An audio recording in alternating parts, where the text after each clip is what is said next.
नमस्कार, आदाब, सत श्री अकाल, जय जिनेन, hello and welcome to all of you on our channel mysterious traveller.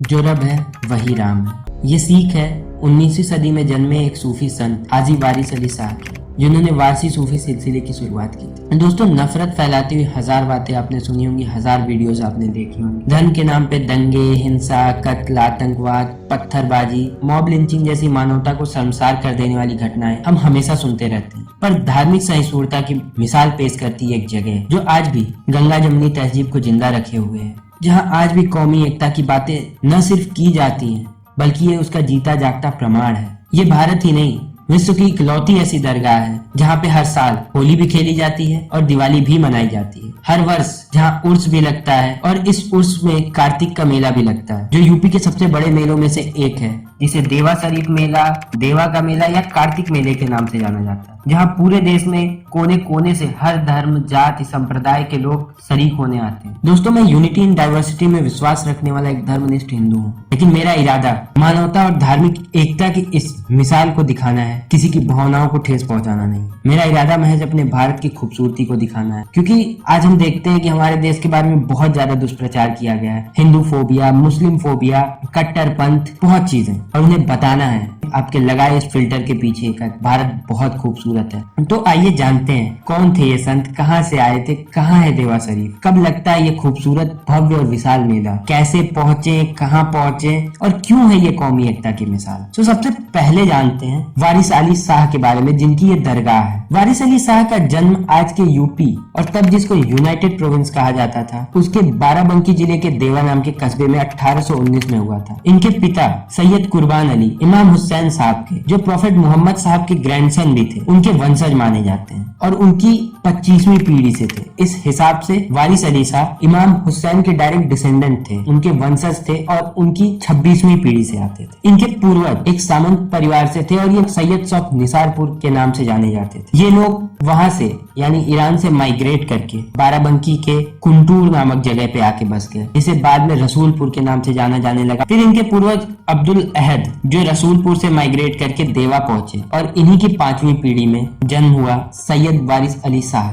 इसके बाद जब वे 3 साल के हुए तब उन्होंने अपने माता पिता को खो दिया और 5 साल की उम्र में पहली बार उनकी एजुकेशन स्टार्ट हुई और महज 2 साल में उन्होंने कुरान को पूरी तरीके से मेमोराइज कर लिया। वो सिर्फ एक रिलीजियस स्कॉलर नहीं थे बल्कि एक पोएटिक जीनियस भी थे, जिन्होंने डिवाइन रोमांस पे बहुत सारी पोएट्रीज लिखी और ईश्वर का, एकता का, मानवतावाद का मैसेज पूरी दुनिया को दिया, अपने भक्तों और अपने लोगों को समझाया। इनकी बायोग्राफी लिखने वाले बताते हैं कि इन्होंने कई सारे देशों की यात्राएं की। ये पहले सूफी संत थे जिन्होंने यूरोप की यात्रा की। ये रोम, सीरिया, अफगानिस्तान, रसिया, जर्मनी, फ्रांस, सिलोन यानी श्रीलंका तक गए। यही नहीं, इन्होंने 17 बार हज यात्रा की थी और पहली हज यात्रा इन्होंने मात्र 14 वर्ष की उम्र में की थी। इन्होंने अपनी सारी संपत्ति गरीबों में बांट दी थी, यहाँ तक इन्होंने अपनी चप्पल तक दान कर दी थी। उसके बाद इन्होंने कभी जीवन में चप्पल नहीं पहना, ये कभी किसी जानवर की सवारी नहीं करते थे। 6 अप्रैल 1905 में इन्होंने देवा में ही आखिरी सांस ली और इन्हीं के नाम पे उसी जगह पे देवा शरीफ नाम की इनकी मजार बनाई गई। इनके बहुत सारे डिसाइपल्स थे, जिसमें कुछ फेमस हैं राजा उदित नारायण सिंह,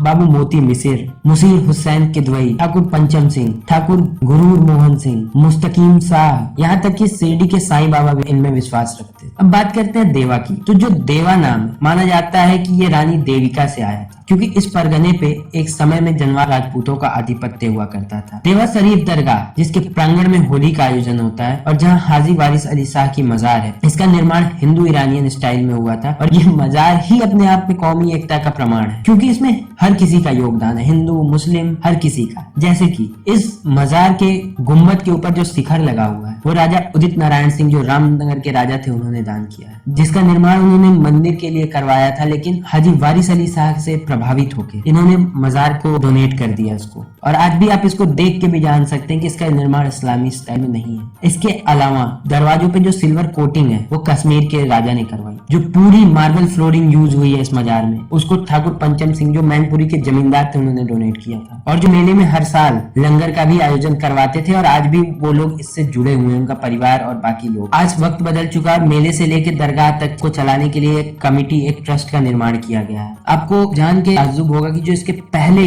सेक्रेटरी थे वो एक हिंदू थे जिनका नाम था बाबू कन्हैया लाल श्रीवास्तव, जो 1917 में इसके सेक्रेटरी बने थे। और सबसे इंटरेस्टिंग बात तो ये है कि यहाँ कोई हेरिडेटरी एडमिनिस्ट्रेटर यानी सजदा नसीब नहीं होता, ना ही कोई खानदानी उत्तराधिकार का यहाँ नियम है। आप सोच सकते हैं ये दरगाह अपने आप में कितनी स्पेशल है। अब बात करते हैं होली सेलिब्रेशन की। तो ये एक अकेली ऐसी दरगाह है जहाँ पे होली खेली जाती है, क्योंकि जो वारसी सिलसिले के संस्थापक थे हाजी वारिस अली साहब, उनके समय में देवा शरीफ में होली का जुलूस निकाला जाता था। और जुलूस जब निकलता था तो हिंदू इनके खानका या जिसको आप जो आश्रम है इनका, उसके पास पहुंचते थे और इनको अबीर और फूल अर्पित करके इनका आशीर्वाद लेते थे और आगे बढ़ जाते। ये परंपरा आज भी बदस्तूर जारी है और ये बढ़ते बढ़ते आज इस शक्ल में पहुंच चुकी है कि अब जुलूस निकलता है, लोग मजार पे पहुंचते हैं 12 बजे के आसपास। वहाँ सीढ़ियों पे उनका स्वागत करने के लिए मुस्लिम पक्ष के लोग खड़े रहते हैं। हजारों किलो रोज पेटल्स का इस्तेमाल, मुख्यतः पीले रंग के गुलाल और अबीर के इस्तेमाल करके यहाँ होली खेला जाता है। और अगर आप इस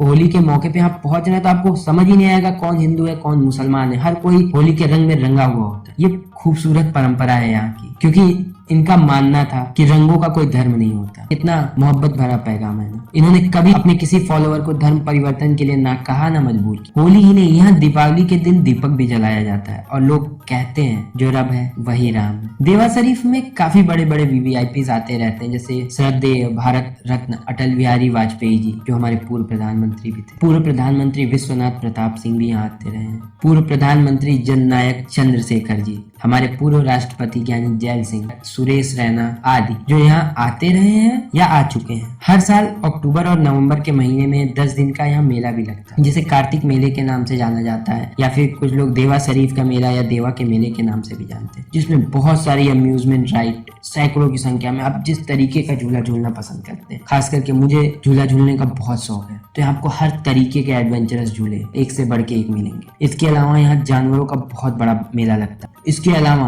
आपको लखनऊ और इस क्षेत्र में अवध के सबसे फेमस होटल्स के भी स्टॉल लगे मिल जाएंगे, जैसे कि वाहिद बिरयानी, टुंडे कबाबी, हर किसी के। यहाँ फ्रूट आइसक्रीम से लेके हर चीज जो खाने के लिए इस क्षेत्र में फेमस है, वो आपको हर चीज का स्टॉल यहाँ मिलेगा। इसके अलावा विसारता का सामान, घरेलू सामान, खिलौने, कपड़े, कंबल, ठंडी की रजाइयाँ, हर चीज की दुकानें आपको मिल जाएगी। और सबसे खूबसूरत बात पता है इस मेले की, ओपनिंग और क्लोजिंग खुद में महिला सशक्तिकरण का प्रमाण देता है, क्योंकि इस मेले की जो ओपनिंग होती है वो उस जिले का जो भी डीएम होते हैं उनकी पत्नी करती है, और इस मेले की क्लोजिंग उस जिले के जो कप्तान एसपी होते हैं उनकी पत्नी किया करती है ना, अपने आप में बहुत ही खास। उसके अलावा उत्तर प्रदेश सरकार और बाकी लोगों का भी इस मेले में बहुत ज्यादा पार्टिसिपेशन होता है, क्योंकि इस मेले में 10 दिन हर रोज कोई ना कोई प्रोग्राम होगा, जैसे कव्वाली, भजन संध्या तक होती है यहाँ पे। इसके अलावा मुशायरा, कवि सम्मेलन, हर चीज, कोई ना कोई एक्टर, फेमस सेलिब्रिटीज हर रोज आता रहता है यहाँ पे। इसका भी आप एंजॉय कर सकते हैं। बहुत सारे गेम्स स्कूली स्टूडेंट्स के द्वारा प्रस्तुत हुए बहुत सारे प्रोग्राम्स, बहुत कुछ। देवा शरीफ पहुंचना बहुत आसान है, क्योंकि लखनऊ से महज 42 किलोमीटर की दूरी से, और यहाँ तक कि लखनऊ की सिटी बस भी यहाँ तक आती है। और लखनऊ यूपी की कैपिटल है, बाकी कोने कोने से वेल कनेक्टेड है। अगर आप बाई एयर आना चाहते हैं तो लखनऊ के चौधरी चरण सिंह अमौसी एयरपोर्ट पे उतर सकते हैं, वहां से आप कैब कर ले, नहीं तो मेट्रो पकड़ के आप कैसरबाग